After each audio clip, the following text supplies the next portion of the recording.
Hello student, आज हम पढ़ेंगे क्लास 6 का मैथ जो एनसीईआरटी के बुक से है। इसमें हम पढ़ेंगे अध्याय 2 पूर्ण संख्या कि पूर्ण संख्या किसे कहते हैं। इसे पढ़ने से पहले हम प्राकृत संख्या के बारे में पढ़ेंगे। प्राकृत संख्या किसे कहते हैं? प्राकृत संख्या एक से लेकर जितनी भी संख्या होती है ये सब क्या कहलाती है? प्राकृत संख्या कहलाती है। हम यहाँ लिख सकते हैं कि गिनती वाली संख्याएं प्राकृत संख्याएं कहलाती है। एक से जितनी भी संख्या होती है सारी क्या होती है? प्राकृत संख्या। प्राकृत संख्या कभी खत्म नहीं होती है, ये चलती ही जाती है। बड़ी से बड़ी संख्या हो, ये सब क्या होती है? सारी प्राकृत संख्या होती है। अब हम पढ़ेंगे पूर्ववर्तीय। पूर्ववर्ती का मतलब क्या होता है? इससे पहले हम पूर्व का मतलब जानेंगे। पूर्व का मतलब होता है पहले से। पूर्व का मतलब पहले से है। अब यहाँ हम देखते हैं इसकी परिभाषा के रूप में। पूर्व का मतलब होता है पहले से। यदि किसी प्राकृत संख्या में से एक घटा देते हैं तो हमें इसका पूर्ववर्तीय मिल जाता है। कहने का मतलब ये किसी भी प्राकृत संख्या, मान लेते प्राकृत संख्या 5 है, 5 में से अगर हम एक घटा देते हैं तो हमें कितना मिलेगा? 4। तो 5 का पूर्ववर्तीय कितना हो गया? 4। और हम एग्जाम्पल में देख लेते हैं, अगर हम 12 में से एक घटा देते तो क्या मिलेगा? 11। तो 12 का कितना हो गया पूर्ववर्तीय? 11। मतलब एक घटा देते हैं, हमें कोई भी प्राकृत संख्या में से एक घटा देते हैं तो हमें उसका क्या मिलता है? पूर्ववर्तीय मिल जाता है। ठीक है। इसी तरह हम परवर्तीय देखेंगे। पर का मतलब क्या होता है? बाद में। परवर्ती का मतलब है क्या होता है? बाद से। यदि किसी प्राकृत संख्या में एक जोड़ देते हैं तो हमें इसका परवर्तीय मिलता है। जैसे कि अगर हम 6 में एक जोड़ देते हैं तो क्या हो जाता है? 7। तो 6 का परवर्तीय कितना हो गया? 7। इसी तरह हम अगर 15 में एक जोड़ देंगे तो हमारा कितना हो जाएगा? 16। तो 15 का परवर्तीय कितना हो गया? 16। परवर्ती का मतलब होता है बाद में और पूर्ववर्ती का मतलब होता है पहले में। पूर्ववर्ती में हम क्या करते हैं? एक घटा देते हैं और परवर्ती में क्या करते हैं? एक जोड़ देते हैं। ठीक है। अब इसका मतलब समझ आ गया आप लोगों को पूर्ववर्ती और परवर्ती का। तो हम आगे देखेंगे। आगे इससे संबंधित कुछ क्वेश्चन सॉल्व करते हैं। तो क्वेश्चन नंबर फर्स्ट में क्या बोला है? इन संख्याओं का पूर्ववर्तीय और परवर्तीय निकालने के लिए बोला है।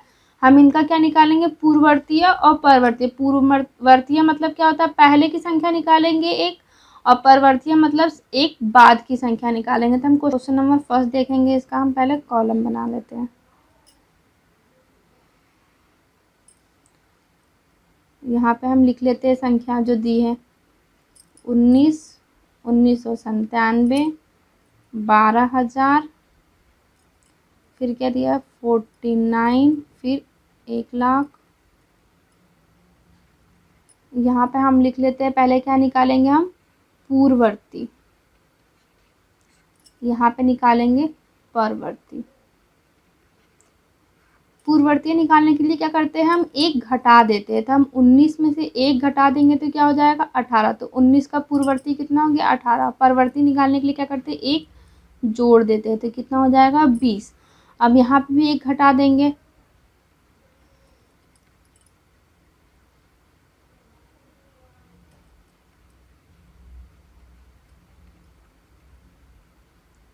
यहाँ क्या हो गया? 98। अब 12,000 में भी हम क्या करेंगे? एक घटा देंगे तो कितना हो जाएगा? यहाँ पे हमारा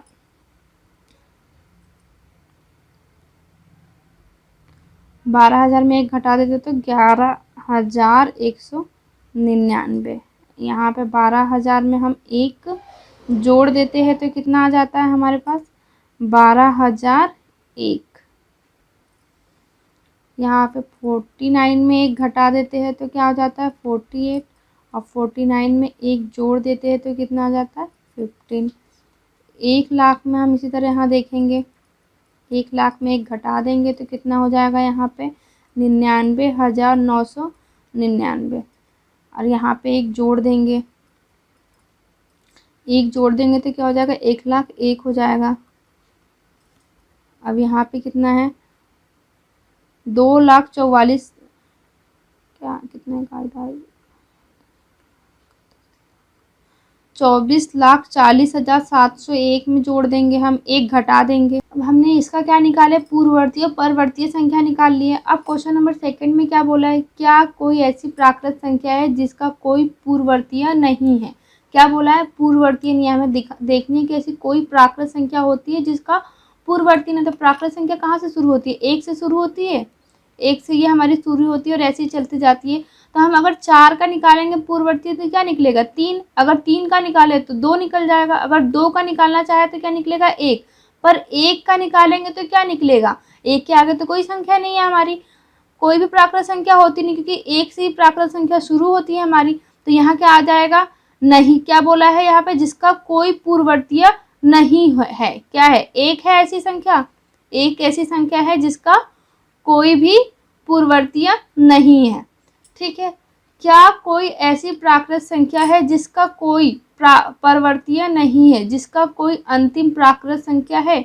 तो क्या बोला, कोई ऐसी संख्या है जिसका कोई परवर्तीय नहीं है, पर प्राकृत संख्या 1 से शुरू होती है और ये चलती ही जाती है, जो खत्म नहीं होती है। तो इसके बाद की सारी संख्या क्या होती है, प्राकृत संख्या होती है। तो ऐसी कोई भी संख्या नहीं हमें दिख रही है, तो यहाँ क्या लिख देंगे, नहीं, ऐसी कोई संख्या नहीं है जिसका परवर्तीय ना निकले। सभी संख्याओं का हम परवर्तीय निकाल सकते हैं। अब आगे देखेंगे, आगे क्या बोला, पूर्ण संख्या। अब पूर्ण संख्या किसे कहते हैं हम यहाँ पे देखेंगे। पूर्ण संख्या, प्राकृत संख्या में हम अगर 1 जोड़ देते, प्राकृत संख्या क्या होती है, 1 2 3 4 ऐसे चलते जाती है। तो प्राकृत संख्या में हम 1 और आगे क्या करते हैं, 0 जोड़ देते हैं, तो ये क्या हो जाती है, पूर्ण संख्या। पूर्ण संख्या प्राकृत संख्या से बनी होती है। प्राकृत संख्या में हम 1 जोड़ देते हैं तो क्या हो जाती है, वो पूर्ण संख्या हो जाती है। तो यहाँ हम देखेंगे,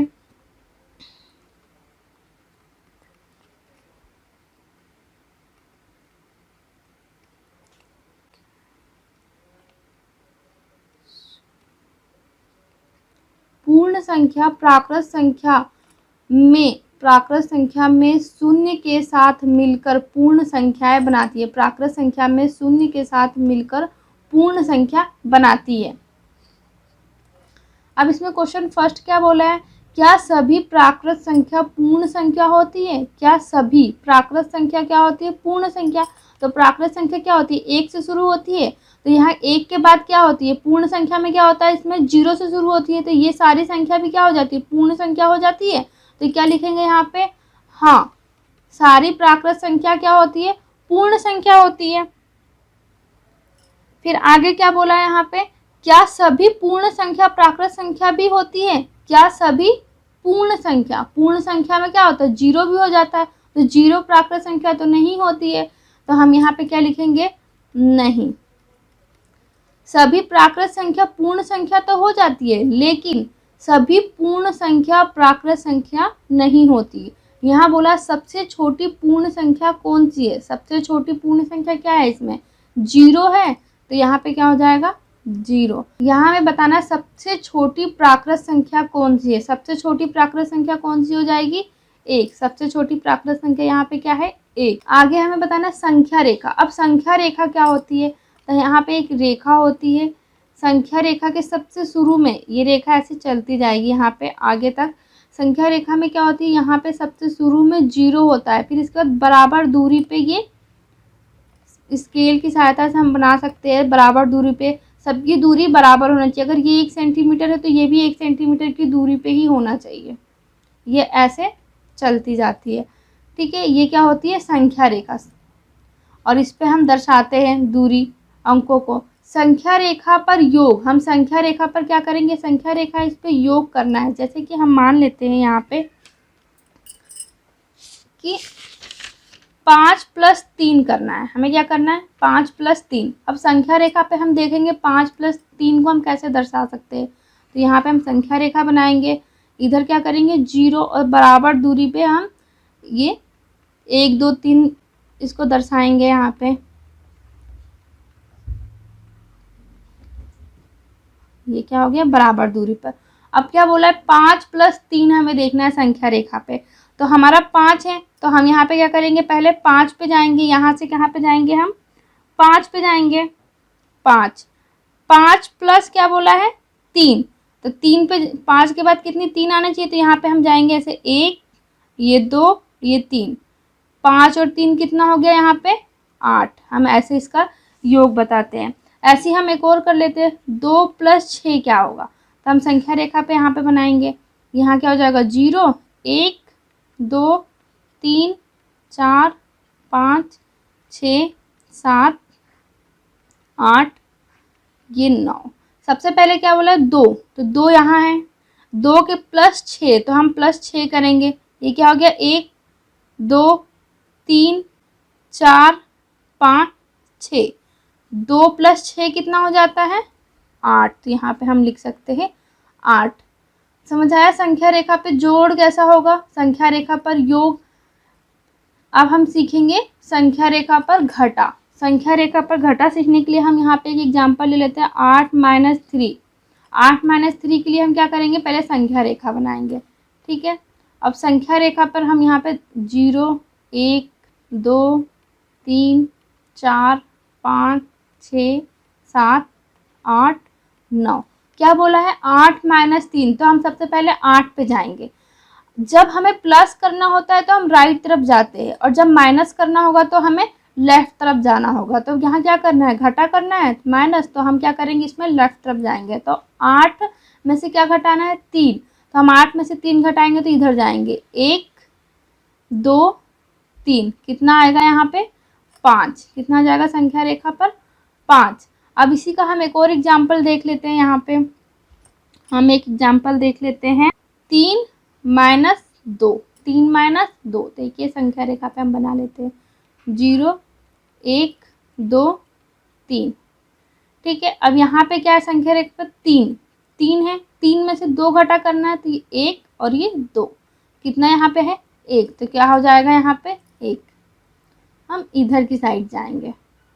जब घटा करना होगा तो हमें इधर साइड जाना पड़ेगा बाएं तरफ, और जब जोड़ना होगा तो दाएं तरफ जाते हैं। अब संख्या रेखा पर गुना बोला है, संख्या रेखा पर क्या बोला है यहाँ पे गुना। तो 3 का हम गुना इसमें करते हैं 2 से। 3 का गुना किससे करेंगे 2 से।